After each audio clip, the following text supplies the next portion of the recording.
Hello, everybody, and welcome to the Karis Project podcast. And today we are coming to talk about how we need to restore the families and bring things together. There's a lot of stuff that's been going on um, with this that we need to kind of address. We're going to talk about some stuff with the family issues and brought up some other stuff. I mean, you see, things has changed because I decided to start throwing up some of the stuff that I've been doing, spending most of my time prior to COVID and doing these kinds of things, which is why I do what I'm doing. And the work of the Karis Project is all about restoration and restoring the family according to a godly manner.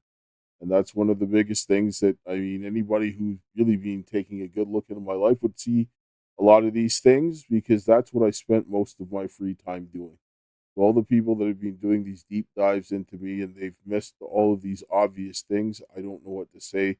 It's just nonsense. Kaysha, you have anything you want to say before we get into this?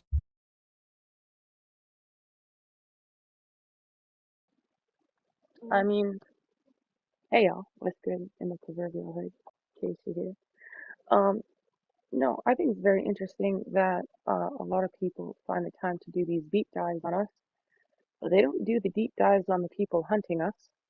They don't do deep dives on the lady who, the people who are actually convicted pedophiles. They don't do the deep dives on the people who are pedophiles, which is not convicted yet. They don't do the deep dives on the people hunting us who are in fact victims themselves of parents who spent their parenthood raping those children. I just find it so interesting that, and also their connection to Freemasonry and all these things. Um, I find it so interesting that everybody has time to critique every, you good man?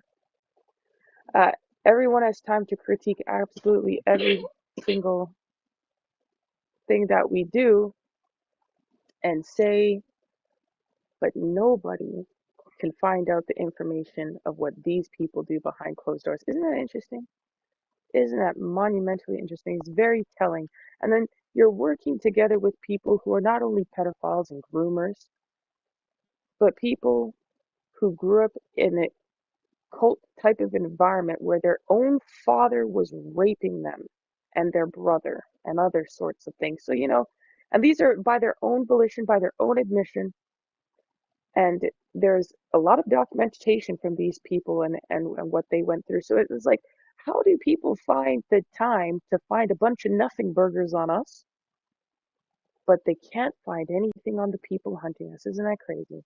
And I just saw actually a girl go to jail today. I seen some guy post a girl went to jail, a woman, not a girl, a grown woman went to jail for stalking her boyfriend.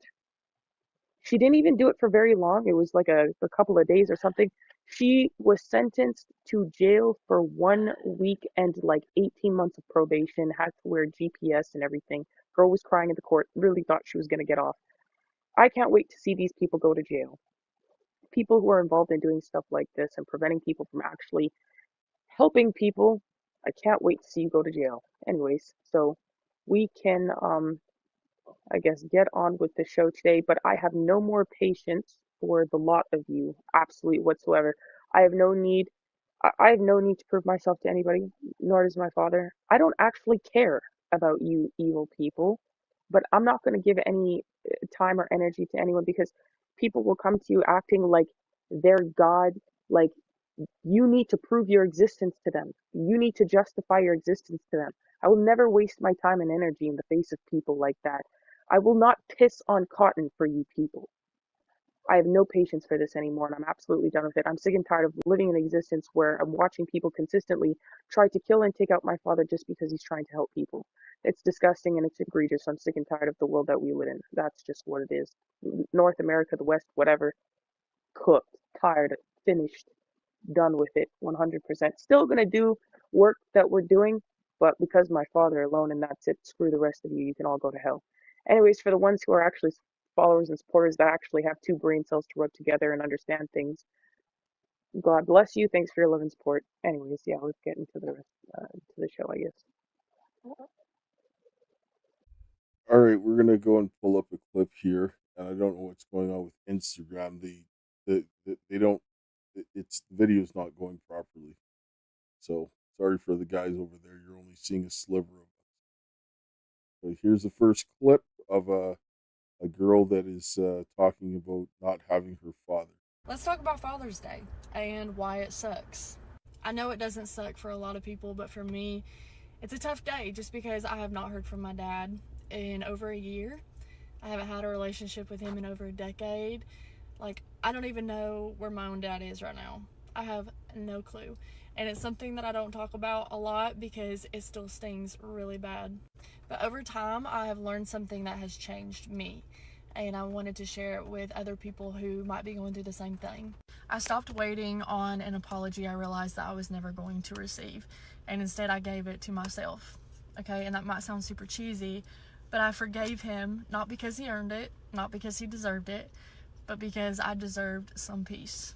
And by no means does that mean that things instantly change, instantly get better, okay? I still have moments where I will just break down in the car sometimes. And that's okay because that leads me to the last thing that I want to say. Number one, you are not alone. Trust me. Number two, you do not have to deny the pain that you feel because your father has been absent from your life. Number three, do not define who you are based off of your father's decision to walk away. Number four is a tough one, but do not hoard your love because you're afraid of being abandoned again. Number five, there will be people that will tell you you should get over it. It's been a decade ago. Why are you still holding on to it? It's okay to tell those people to back off a little bit. Number six, you do not need your father to be complete. And number seven, you will be okay. All right?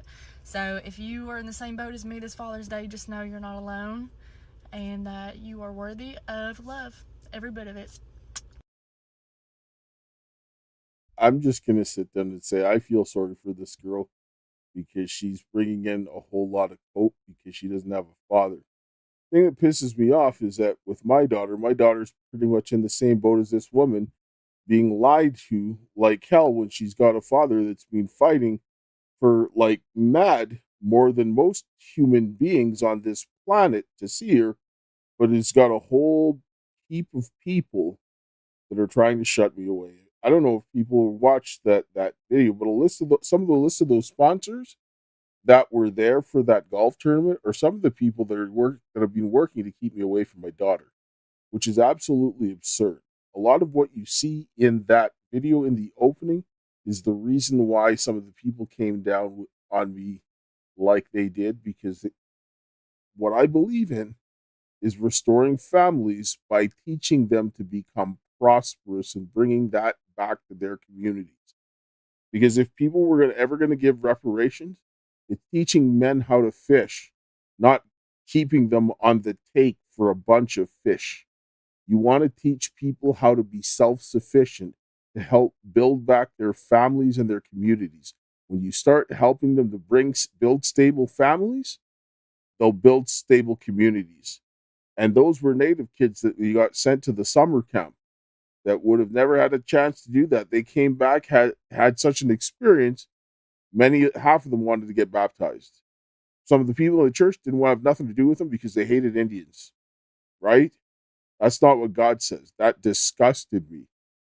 And I told them like it was because God died to save every single person here on planet Earth, regardless of what you think about, right? And if you love God, because I know for my life, God saved me when nobody wanted to have anything to do with me. And so, because of what God did, I'll do anything God asks me to. And that means go out and find into the highways and byways to find his children to help bring them back to him, then that's what I'll do. And that is the biggest reason why people from the get-go started to get on all over me because I want to help people. I want to teach people how they can go and do things for themselves. That is the number one issue. Anything you want to say, Kaysha?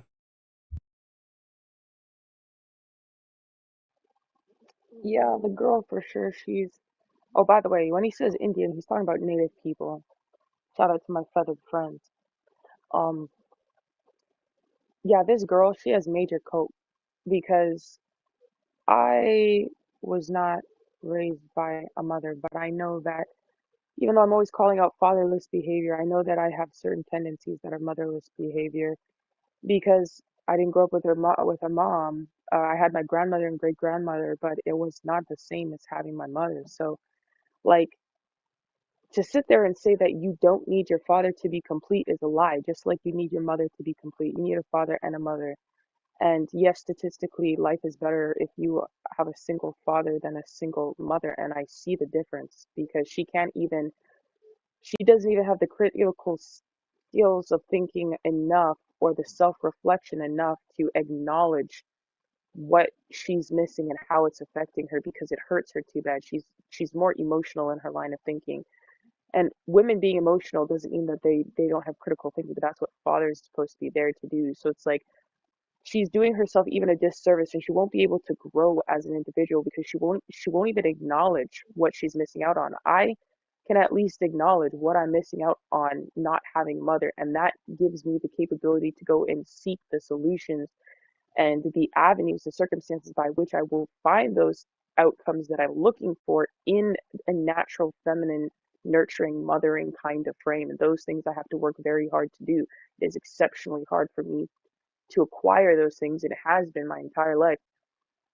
And I don't know if this woman's situation was like my dad's, where the mom just ends up doing something evil and separating her from the father and then just lies to her. Who knows? But it's like that is a level of trauma that I can't even begin to explain the rage that comes with that kind of trauma, because I understand it. My little sister's going through it right now. To this day, I understand it now as an adult. And I have right now rage coursing through my veins every single day because I've like I'm back in a familiar place now, but it's like because of all the things that people put in my mind the last 5 years about my family that I know are not true, that I was experiencing was not true, that I know my family and the way that my family is. But when people constantly are abusing you, imagine people are raping you, they're hunting you, you're like running on and off the street, in and out of shelters, running for your life because people are hunting you down. Pedophiles are hunting you down, rapists and murderers. You're not getting any help. And while people are doing this, people are drugging you, they're beating you, they're holding you at gunpoint, they are raping you. And in the midst of everything, they're trafficking you, they're trying to sell you to people, they're putting things online for profit. In the midst of all of this, people are telling you it's your father's fault. And I understand this playbook because I was in foster care. I was permanent ward of the crown when I was a kid. My dad got me back, and nobody gets their kid back after that. He was one of two, another woman and him in the 90s, which speaks wonders, I always say. But that does things to the mind that you can't even begin to understand. I am so at peace because of my family, but I have so much rage inside of me that I can't even begin to express. I feel like I'm 5 years old again when my father first got me back a permanent ward of the crown. And I can't even, like, what that girl is going through, in a lot of sense, I have a lot of compassion because every person who grows up without a father, they don't know the other side of the story. They don't know what the hell's going on. They just know what they're being told. And then that torment sits with them in ways that, again, I can't even begin to express. I know the truth. I've lived the truth. But when people abuse you and tell you gaslighting lies while they're abusing you, you don't even want to breathe oxygen. I don't even it's hard to choose to get up and live life every day after something like that. I feel bad for the girl, honestly. Okay, I'm going to bring up another clip, and this is going to discuss the discussion about family and happiness, and the guys asking some women about what their position is. Would you sacrifice your family for your happiness, or would you sacrifice your happiness for your family? If I'm not happy, no. What about you? I would definitely go for my happiness, because what is life about if we're not trying to be happy? And what about you? I've actually been there and done that, and I did choose my happiness, and I'm happy I did. With all of your answers, this is the reason why women initiate 70 to 80% of the divorces, because you prioritize your happiness over your family. Marriage, to be honest, isn't about happiness. Marriage is about purpose and duty. Happiness is fleeting. It's up and down, meaning that you're happy at one moment and then you're not happy another moment. Men, we could be unhappy. We act despite how we feel. There's guys that suffer in sexless relationships, sexless marriages, and still stay with that woman. You have one life to live. Why would you sit there and be miserable for the rest of your life? Men, we don't think the world revolves around us. Like, men really love a girl. You just love that man based off how you feel. I think the only thing you do love is your feelings. Men, we don't prioritize the way we feel. We prioritize what's real, and that's family, that's the woman, that's the children. So we'll sacrifice our happiness for a relationship without a problem. And yes, that sums it up. Men, we don't care about how we feel. We're going to do what's right. And that's the majority of rational men. I'm not talking about the criminal men, but men, we don't care. I don't care about how I feel. I care about whether or not things are getting done. Is my family doing all right? And everything else like this. So then this is where a lot of the times when people, especially when women try to ascribe motive to what I'm doing, I'm like, you have no idea what you're talking about. Because I don't give a damn about how I feel. I don't. As long as my family's looked after, I don't care how I feel. Right? And I don't act on how I feel, because if I did, things would be a lot of different, and a lot of people would be wishing that they would be praying for death. Because if I did whatever I felt, things would be very different, but I don't. I do what I use this to decide what I'm going to do and what's best. So really, that's all I got to say. Kaysha, you got something you want to say on that? No, that's funny. When you said, I think the only thing you love is your feelings. And, I don't agree with everything that guy says, but he's right 100% there, because a lot of women are really like that. And they don't understand that duty comes before your feelings. Like, the family comes first. Your happiness, honestly, your happiness doesn't matter. I tell people all the time, like, my feelings do not matter. I literally do not care. If I choose to do something, I'm going to go all the way through with it. Like, most of the stuff I do every day, I do not want to do. I was actually thinking today, I don't know what it feels like to be motivated. I don't. I don't feel motivation. I just get up and do things because it's life or death, because I have to. It's damned if you do, damned if you don't. You better just figure it out. That's what it is. It's like, do you want to sit there and be happy and dead, or do you want to be sad and alive? Okay, good. Now get to it. Choose your poison. That's just what it is at the end of the day. Like, people really think that you can sit down and do things and there's just no consequences. You can just do whatever you want. The free will to do whatever you want does not absolve you of the responsibility, accountability, and consequences of your own actions. And people seem to think that somehow those two things aren't correlated. That's not how that works. Even if you go to work, I don't understand how women do this. Women go to work all day and slave away for their boss, a man. And they'll say jump, she'll say how high. She's like jumping to the sky, building the next Tower of Babel to reach the heavens. But when it comes to her husband and her family, she's like, oh, I'm not happy. She will bend over backwards and do all sorts of stuff. You say, oh, he's paying me. This man is giving you a family. He's giving you children. He's paying for your lifestyle. He's taking care of you. A lot of the women, I saw a woman the other day say that she was pretty much bored because her husband was too amazing, and she was planning the divorce right down to how they would split the animals. I was like, women today are evil in a lot of ways, and it's really unfortunate, because you have a duty. You made a vow before God, for better or for worse, and that means something. Me personally, if I choose something, I don't care how I feel. I'm a very decisive person, and when I want something or I like something, I'm just going to stick with it. I'm not the kind of person to leave. Personally, I'm the kind of person that's going to let the other person leave. Like, I don't care what the situation, unless my life is in danger. I mean, like, because if you get someone that you work well with as a team, people also have to take into consideration, if God has put this person before you and you've prayed for this person and God has blessed you with this person, you are spitting in the face of God and the blessing he's given to you. And you just think that your life is going to be feel good roses for the rest of your life together, that you won't have to work for it. So you throwing that blessing aside is telling God that I actually don't value what you've given to me, and I don't even trust what you've given to me. And if God himself cannot bestow a blessing upon you that you will actually respect, cherish, and value, then you will not value and cherish anything.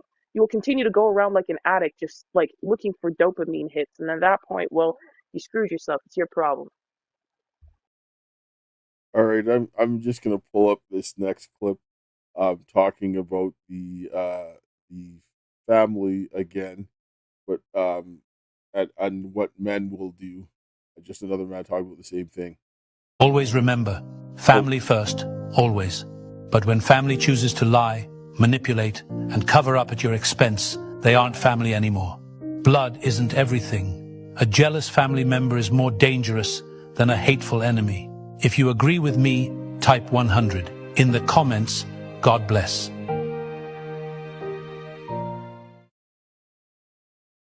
That was actually not the clip, but that's fine. We can play that one. That one was kind of good anyway.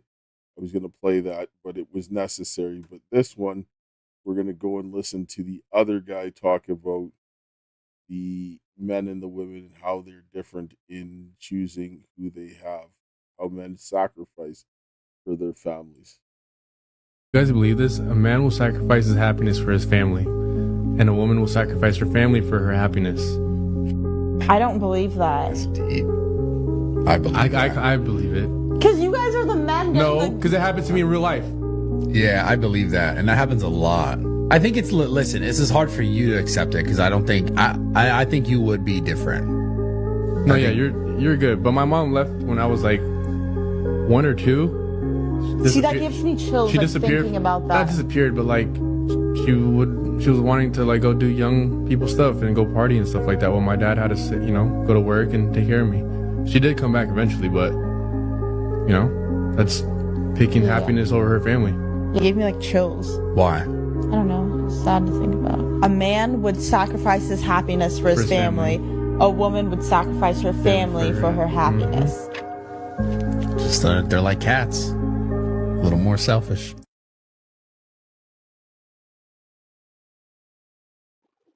Honestly, I relate to what that guy said. That makes me feel sad that he even had to say that, because I also had a mom that walked out because she wanted to live her young in life, and she wanted to go do what is modern day OnlyFans she was doing back then after she had me, and she wanted to party and do drugs and be a prostitute essentially, honestly. And yeah, she just abandoned. She was in and out my life, like from the time I was small. She would come back sometimes, get clean for a little bit. My dad would take her in and try to help her. She would get clean a little bit and then she would abandon us again. And it was like that until I was in high school. So it's like, you know, women do that. People don't talk about it and they don't hear about it. I don't know why. But even if a woman doesn't actually leave her family physically and abandon them, a lot of women within their family, in their lifestyle, they choose their own happiness over the best interest of their husband and children. And that's very sick. And you see the outcome of that. And anyone, yeah, you see the outcome. I think it's ideological. It's a mental thing. All right, we're going to take a short commercial break here, and then we will be back on the other side to discuss some clips. Hello, everyone. I'm excited to announce the next generation of energy drinks, Rev 7. It has no sugar and no caffeine. Instead, Rev 7 uses Go BHB. Go BHB is one of the body's primary ketones, and it provides the most efficient and clean fuel that your body needs. It also helps you stay energized all day with no crashes. Not only that, it produces 3 times more brain energy than sugar, which helps boost your memory, focus, and mental sharpness. It also helps reduce stress and helps balance your mood. Rev 7 does all that while being the best tasting energy drink ever. So go to MyPillow.com or call the number on your screen. Use your promo code to save 20% today. I'm so sure you're going to love Rev 7. For a limited time, you get our introductory 3-pack absolutely free. I drink Rev 7 every day and I absolutely love it, and so will you. Was your voice silenced in the family court? Did you know your AI clone now helps you speak louder than ever? Meet Cecile AI Strange, your personal AI coach who helps you find your voice. She listens, organizes, and remembers. She helps you document your truth and set the record straight. Drowning in paperwork you don't understand? Building a clone of your case with Cecile AI will help you understand the rules and save you time on paperwork. This course teaches you how to automate evidence logs, secure your files, and set the record straight. Most importantly, it empowers you to reclaim your future by mastering AI and building multiple streams of passive income. For just $250, you can join the personal AI revolution. Cecile AI teaches you how to build your case, rebuild your life, and most importantly, restore your family. Introducing the Karis Project's partnership with Cecile AI Strange to provide revolutionary solutions because the revolution is personal. Comment personal to access this life-changing technology and reclaim your life. So if anybody needs any of the MyPillow products, go to mypillow.com/the Karis Project or call 800-845-2942. Use the promo code Karis, or you can support with the donor box or the gift send go that you see. And for all the other things, you can see the links in the description. If you're watching on Rumble, BitChute, or Facebook, you can check it out there. The AI links are there as well. So if you're into that kind of stuff, go ahead and by all means support a good cause. If it's on your heart to go ahead and support the fight against human trafficking and the restoration of families and all that sort of stuff that's been going on for the last few years, and they've been doing that long before COVID and so forth. So yeah, I'm going to come back and bring up another clip of the continue on with this sort of thing, and we're going to listen to someone who's talking about the importance of family again. When life gets exhausting and the pressure feels overwhelming, the one place you can find true comfort is family. Family may not always be perfect, but it's the one place where you'll always be accepted, flaws and all. It's where you'll find love and support, even when everything around you seems to be falling apart. Those who truly love you will stand by your side, helping you weather any storm. Cherish and be grateful for that invaluable love, for family is where you can always return, a never-ending source of encouragement. Family love doesn't need grand gestures. It just needs genuine presence, standing by each other through both joys and sorrows.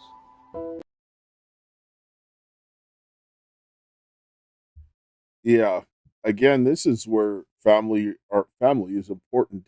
When you have that family structure, like you look even in the Bible, they talk about the prodigal son. If the prodigal son didn't have a connection with his father, he couldn't sit back and say, I'm going to get up and go home and return to my father. Because a lot of people have had families where their families were destroyed. They were molested by their parents. They had all kinds of wicked, they were abused and so forth. Those are families where they can't go back and have that kind of family. So where do they find families? Wherever they can. And a lot of the times, this is how people go into things like gangs and all these things, because they don't have families that will help and support them and help them get back up on their feet, right? And this is what God commands people to look, the Christians, to look after the fatherless, the widow, and the oppressed, and to break every burden. And this is what we should be doing, is to go and break the burden. When I read my Bible, I take that thing seriously, right? Because I'm a father. I know that if someone is abusing my children, don't expect to show up at my house and come into my house, right? That's really the case. This is not going to happen, right? So This is what people need to start thinking about. Kaysha, you have any comments on this? Yeah, unfortunately. Well, as you're saying that, I thought to myself, well, those damn pedophiles that's been hunting me down, well, they are from bad families. Every single person that has tried to kill me the last couple of years that I've come in contact with that has tried to traffic me, nearly every single one has told me egregious stories about their fathers raping them, their brothers, their own families trafficking the hell out of them. And I I was just like, wow, this is really sad. What would have happened if they would have gotten some help at a younger age, or if they had some better guidance? Honestly, this is this is the menaces that turn out into society that just run loose and just completely do filth. The most egregious evil that comes to society come from the fatherless, the widow, and the oppressed. Completely unhinged, relentless, like evil that just you really wish that you could just, but you can't take that approach because I'm a Christian and I don't want to go to jail and I have self-restraint. And if I ever did anything, then I would be the one who goes to jail because there's no such thing as any damn well self-defense anymore in this world. But if more Christians actually did their job to help the fatherless, the widow, and the oppressed, we would not be dealing with half of the filth that we are seeing in our society today.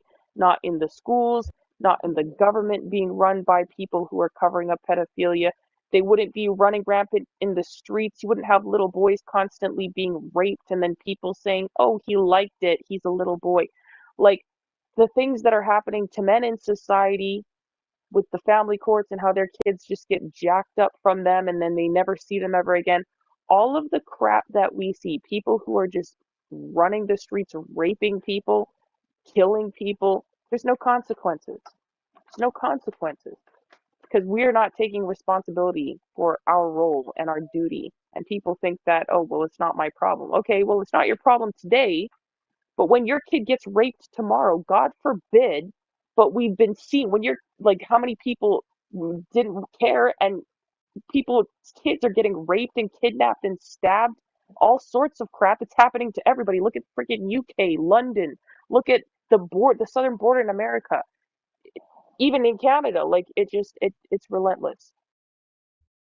Yes, and speaking about duty and honor, I'm gonna play something that I used for my daughter, my youngest daughter's dedication. She was a baby that was prayed for after losing other children, trying to get past, they were miscarried and so forth.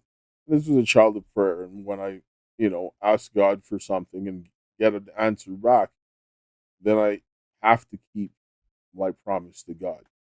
And this is something that I put together, that just kind of outlines that and talks about how Hannah prayed for Samuel type of thing. And this is just a little thing of what I put together as a father who is thankful for what God has given him.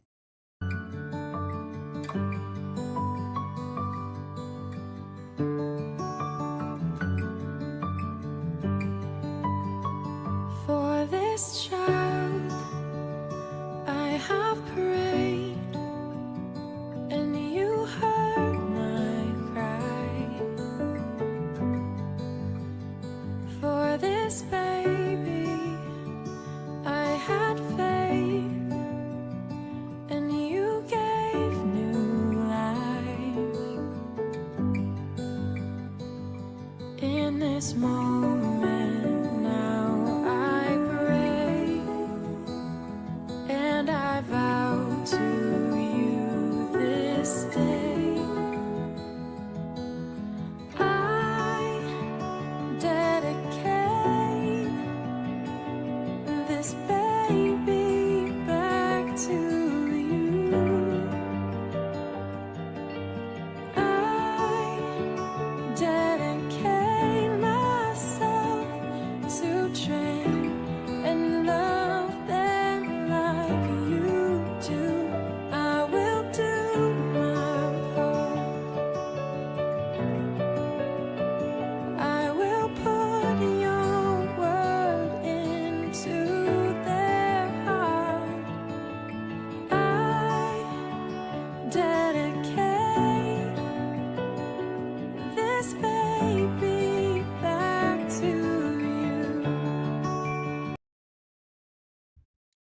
You know, a lot of people don't take into account people who honestly take Christianity seriously, because a lot of people don't.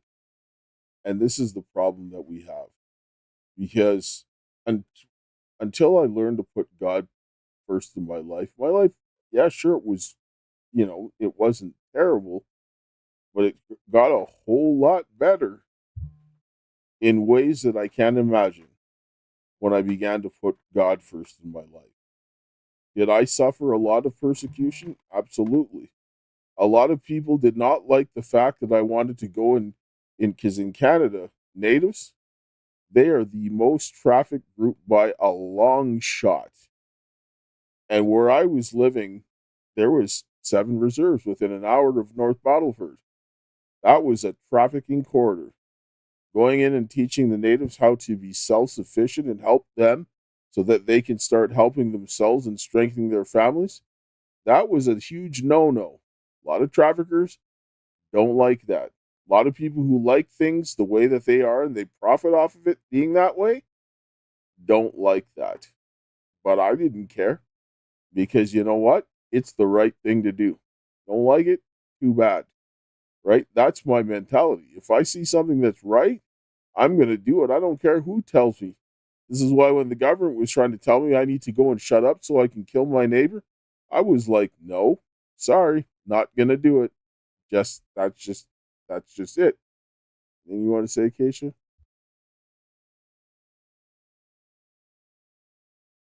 No? Okay, we'll go to the next clip. And, this is where I look at this whole situation. And we really need to start thinking about how families are important to people. And if we don't have successful families, then we can never have a successful country. Because No, actually, what you're saying is making me think about the fact, like all of this, I'm starting to come back to the feeling that maybe I should not have a family. Because, and I said feeling on purpose, because when you see all this stuff happening, like, and if we actually had the letter that I put to help the indigenous communities, we could actually show that. But if you actually think about all this stuff, if you're actually a serious Christian, the level of abuse, and you can't not have families just because of persecution, because there's always going to be persecution. That's just what we're promised in this life. That's what the Bible tells us. Jesus said, if they hate you, it's because they hated me first. Um, but the level of abuse that we have experienced for trying to help people and that we continue to experience, I almost wonder, is it fair? Is it fair for me to get up and actually go and say I'm going to have children with somebody? Is it fair to put their, because in my mind, I'm like, what if someone comes and takes my children the way that they've taken my sister? I know how I feel right now. If I gave birth to a kid, a child, and they took, like, my father has the patience of the saints. Like I said, I don't even feel motivation. There's a lot of things that I just don't feel. And just thinking about that, and I think that's why a lot of our generation is actually cooked, because they think that way too. They understand the abuse that they've gone through.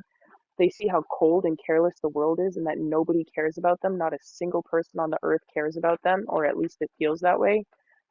And then they're like, why would I go and re procreate just for someone to target my kids the same way, or you know me, not something happened to me and then my kid gets screwed over and then it's my fault. And it's like, I feel so bad that my sister even has to like deal with this crap just because we want to be Christians. And honestly, the more that this goes on, the less I care about the world. Like, people always talk about money and cars and women and all this crap and like assets or whatever.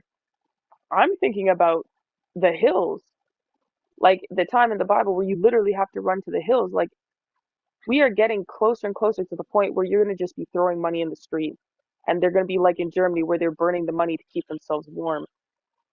I literally, people don't think of the place of where we are in society and life right now, and just how close we are to the end in in in the Bible, and just the way that things are going. And it's like, how can you not think of the bigger picture? How are you looking at what's in front of your face? Why are you looking at the world just around you? Why are you not looking at salvation, the end goal? Most Christians today are so trapped. Everyone talks about the matrix. Everybody is stuck in the matrix in their mind. They think because they have something that they're not trapped there, playing and feeding into that tool themselves. But most people do not want to grow. They do not want to be a better person. They don't actually want to do anything that helps people. They only do things as far as it'll push their pockets. I could care less about that. I will never be that kind of person. Money is important. Money is a tool. It's necessary, but it is not the end all be all. It's it's a means to an end. And it's like in our society, the way that everything is going, it's just like why should I have a family? Like, and I know the logistics behind it, so it's like, yeah, I can't put my feelings first. I won't.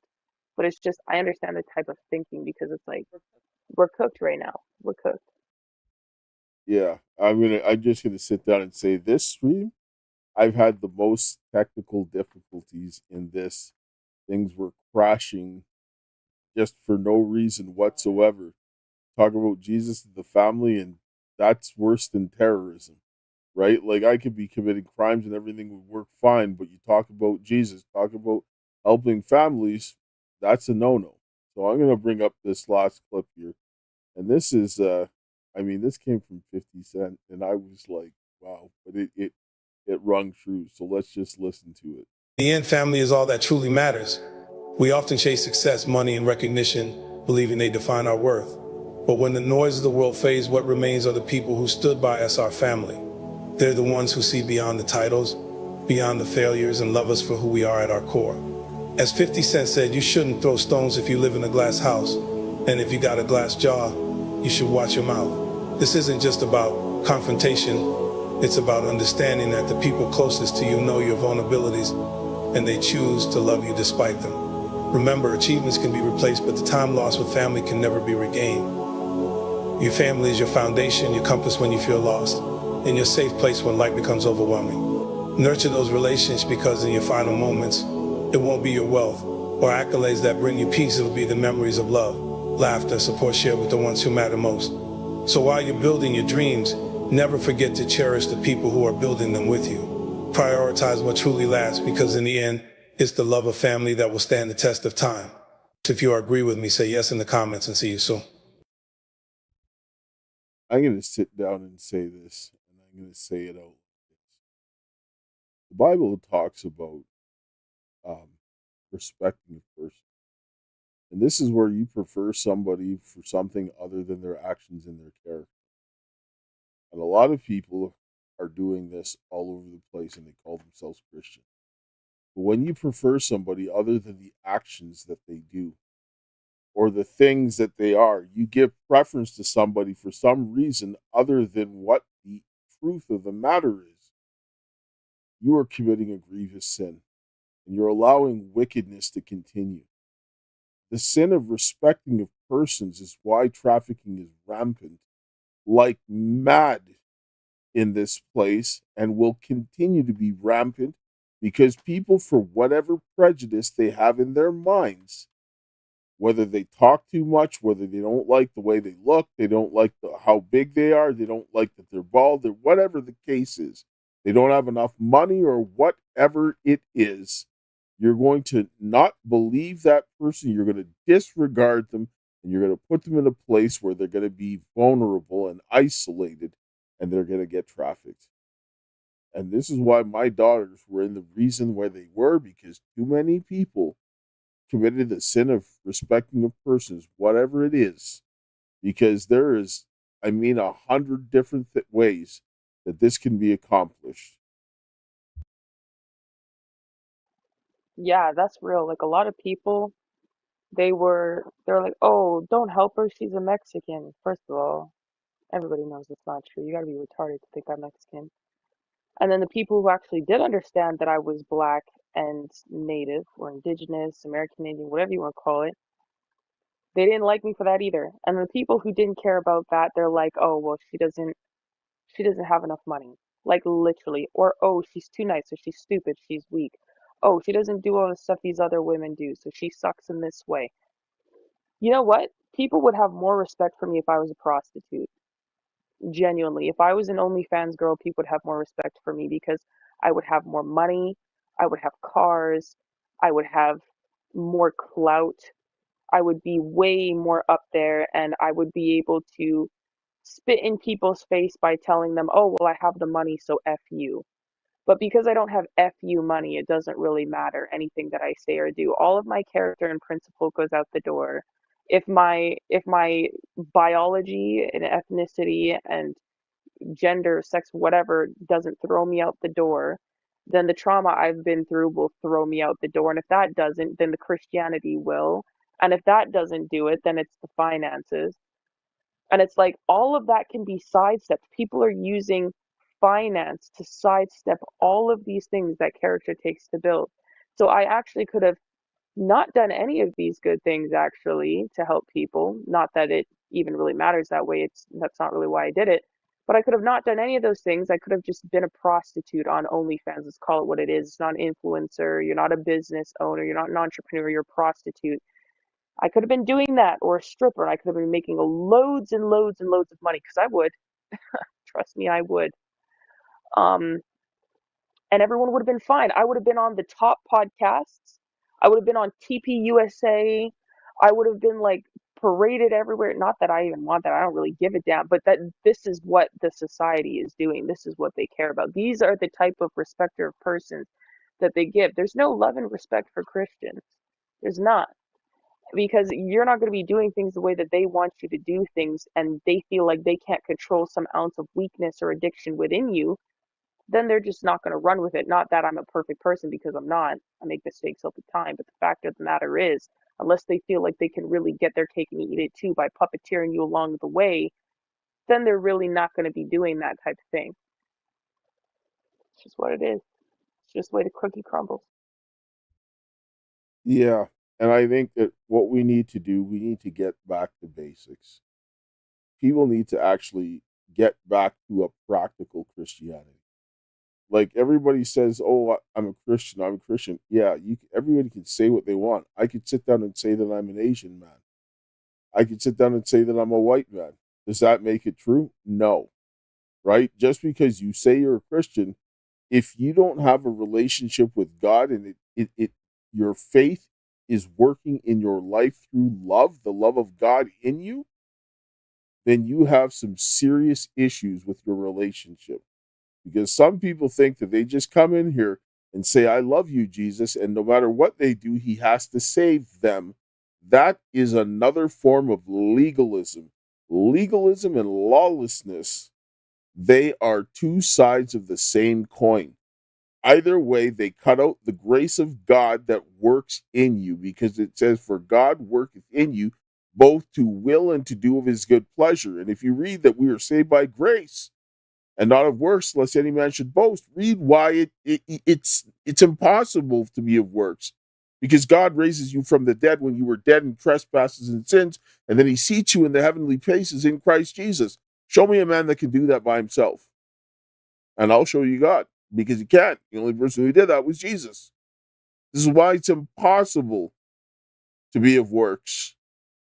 But what it goes on to say, because we are his workmanship created in Christ Jesus unto good works, because he's going to change you. That's what grace does. And if there is no change, that means you have not accepted the grace, or you have just pushed it aside and thought that you're just going to go along, and just because of what you said to Jesus, he's going to have to owe you salvation. That's not the way it works. It's die daily. Yeah, I agree. And I'm not saying like, everyone is like this, obviously. Because I know some really good men and women out there, of course, that are actually Christians. I even know men and women who don't even call themselves Christians, but in every action that they do, they are Christians, like, and better Christians than people who declare themselves to be Christians. I'm only, what I mentioned before is because someone was talking to me today, one of my mutual followers on Instagram and X, whatever, and he was actually saying that he notices that people will come after me like this online because I don't want to do all the typical things that all these nonsense people are doing. And yeah, anyways, more people in my and he thought it was weird. He was like, it's honestly weird that people will treat you that way just because you don't want to be doing these messed up stuff. Anyways, people just need to be better Christians. All right, we're running up on time, so I'm going to close here with a prayer. And it's time for us to go back to our families and go back to God. Heavenly Father, Lord, we thank you for this day. We thank you for your love, grace, and mercy. We thank you for the hope that you have given us this day. Open our hearts and our minds to your will, Lord, that we would rebuild our families, our churches, our community, our nation, that we can have some protection for the children, and that we would have the Spirit of God move upon the people and bring a revival of primitive godliness, that we would go back to the things that made us great, and that is God. Father, I ask of you this day to protect our children so that they would be able to do the work that you have called them to do, and that they would come to the love of Jesus is my prayer. In Jesus' name, amen. Amen. Thanks, Dad, for the prayer as always, and thanks everybody for tuning in. Yeah, what my dad said. 100% what my dad said. Yeah, I don't really think I have anything else to say, but keep your head up, guys. Keep doing the work of God. God will bless you. Keep the faith strong. Never give up. Because, at the end of the day, it's for God, not for anyone else. So anyways, we'll check you guys in the next one. Thanks for your time and considerations. And to my dearest Karis, until we meet again, my friend, and we will.